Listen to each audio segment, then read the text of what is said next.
এটা হচ্ছে থতলাকুন্ডা বুদ্ধা মনিস্ট্রি, ঠিক আছে।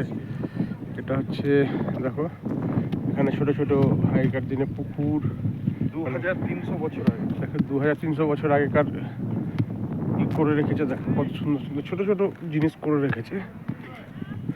এখানে একটা ছোট গর্ত, পাথর কেটে কেটে এখানে পুকুর, ওখানে পুকুর, প্লাস হচ্ছে এই যে এগুলো দেখছো